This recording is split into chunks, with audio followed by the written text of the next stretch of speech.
If I had no gold and silver at all, would I be a buyer right now? Would I buy gold? Would I buy silver? Would I buy both? Or actually, would I buy neither? There's quite a lot of different ways of thinking. And I have to say, if I was starting out right now, gold wins it for me every time. And this is why.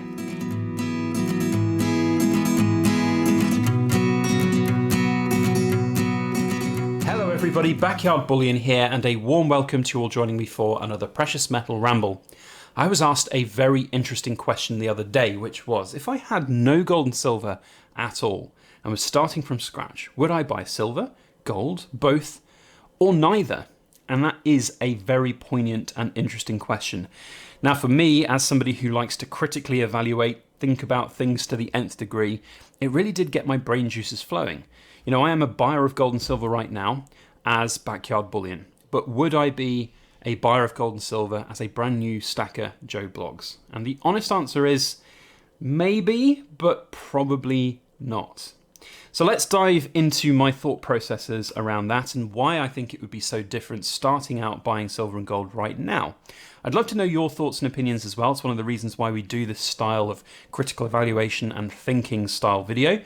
A lot of new stackers get a lot of insights from those that are there, seen that, done that, got the t-shirt. So comment down below. We'll see you down there for a fun discussion. And don't forget to hit the thumbs up button and subscribe if you're not subscribed. So if I was brand new, would I buy silver or gold or both or neither?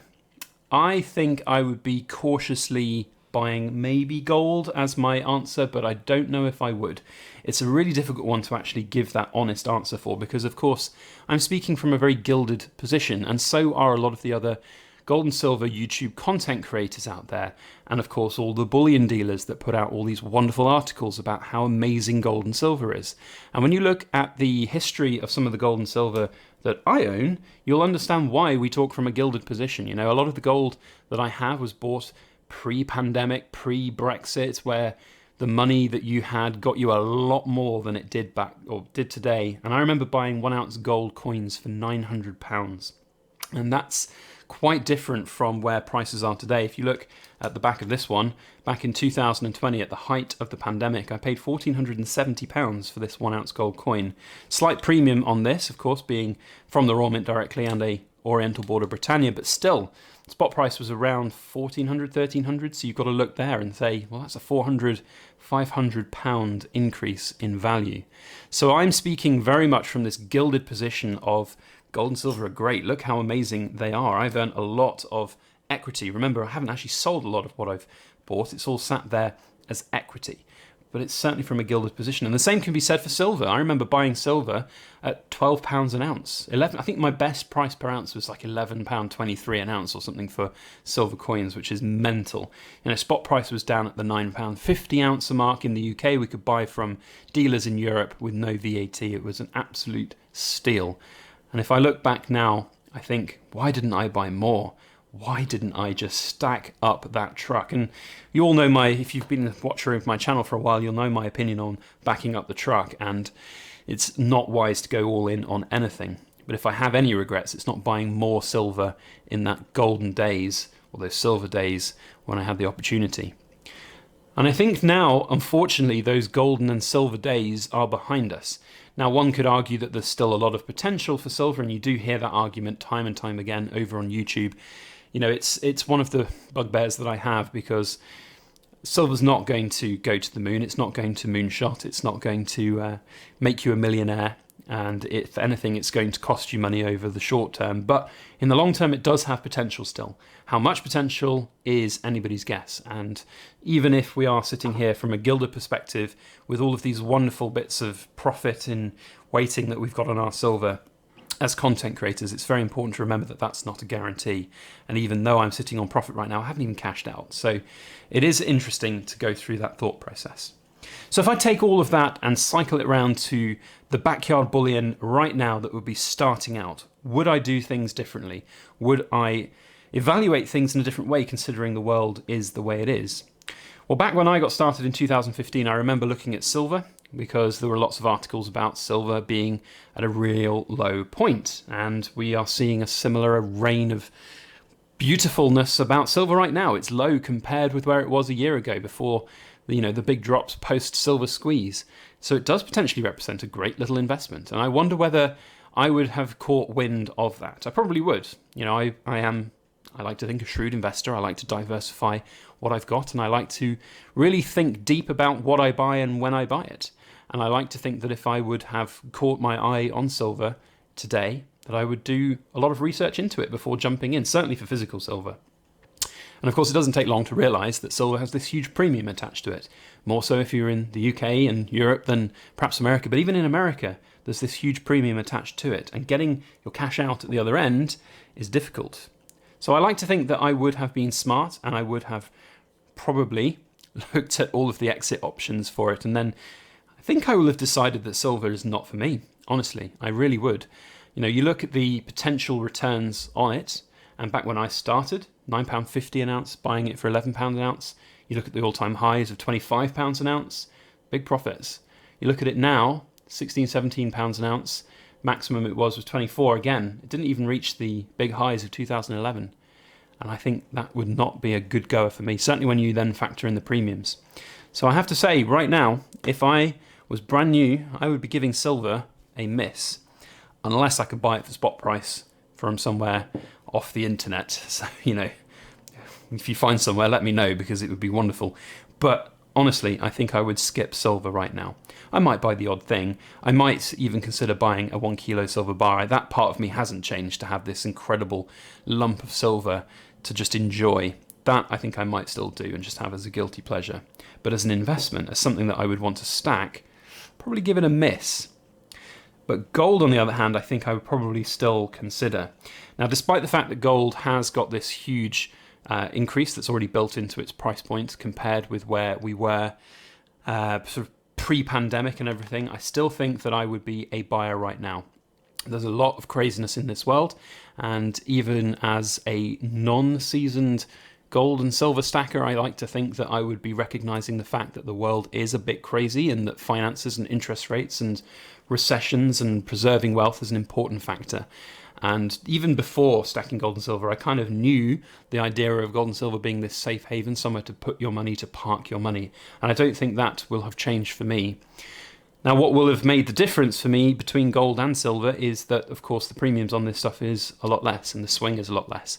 Again, though, I'm talking from a little bit of a gilded position, because if I hadn't started stacking back in 2015, one would like to think that the cash that I have put into gold and silver would still be around, and perhaps it would have grown even more so than right now. Stocks and shares have gone up significantly, even though they've crashed down a few times and come back up.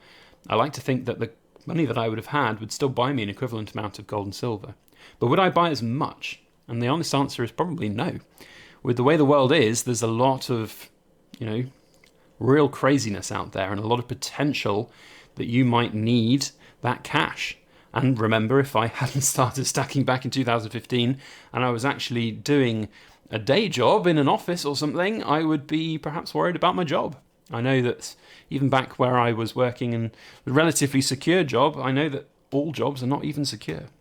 And to have that, liability in your life where you might lose your income, I think is a scary thing for a lot of people. And that's certainly the factor right now for very many people.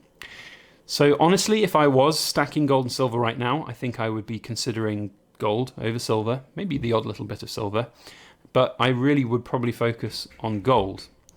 That's, I think, the honest truth about my stacking journey.